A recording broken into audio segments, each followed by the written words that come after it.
প্রথমবারের মতো অনুষ্ঠিত হলো আমেরিকান কারি অ্যাওয়ার্ড। আর এই আয়োজনে কারি লিজেন্ড সম্মাননা পেয়েছেন বাংলাদেশ ক্যাটার্স অ্যাসোসিয়েশনের চিফ ট্রেজারার টিপু রহমান। বিস্তারিত থাকছে কামরুল হাসান শাওনের রিপোর্টে।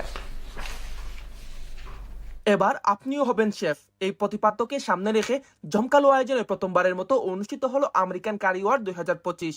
এতে কারি লেজেন্ড সম্মাননা পেয়েছেন বাংলাদেশ ক্যাটারিং অ্যাসোসিয়েশনের চিফ ট্রেজারার টিপু রহমান। শনিবার 22 মে কুইন্সের টেরর অফ পার্কে খলিল অফ ইন্ডাস্ট্রি এবং আশা গ্রুপের যৌথ আয়োজনে দেশি বিদেশি খ্যাতনামার রন্ধনশিল্পী সহ 5 শতাধিক বিশিষ্ট ব্যক্তিবর্গের উপস্থিতিতে প্রাণবন্ত হয়ে ওঠে আমেরিকান কারি অ্যাওয়ার্ড। কারি লিজেন্ড অ্যাওয়ার্ড যিনি পেতে যাচ্ছেন টিপু রহমান। আমরা মঞ্চে দেখে নিচ্ছি কারি লিজেন্ড অ্যাওয়ার্ড টিপু রহমান। এই উদযাপনকে ভাগাভাগি করে নিতে শনিবার নর্থহ্যাম্পটনের মালিকানাধীন রেস্টুরেন্টে টিপু রহমান তার স্টাফদের নিয়ে কেক কেটে আনন্দ উদযাপন করেন। লেজেন্ড কারি অ্যাওয়ার্ড, আমেরিকান কারি অ্যাওয়ার্ড খুব হার্ড ওয়ার্ক করেন এবং পরিশ্রম করেন। কারি লেজেন্ড সম্মাননা পাওয়ায় আনন্দিত বাবার পথ দেখানো পথে হাঁটা ছেলেরা।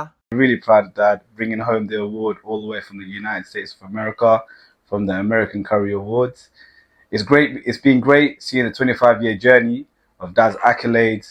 It's very motivating for us, and we hope we can see more to come.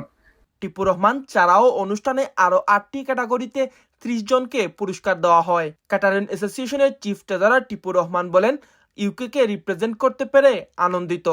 Feel very honoured যে এখানে ইংল্যান্ড থেকে গিয়ে আমেরিকান কারি অ্যাওয়ার্ডে একটা যে অ্যাওয়ার্ডটি আমাকে দেওয়া হয়েছে কারি লেজেন্ড হিসাবে। আমি মনে করি এখানে প্রায় ওভার 30 ইয়ার্স আমি এই ইন্ডাস্ট্রির সাথে ইনভলভ আছি এবং আমি অত্যন্ত আনন্দিত।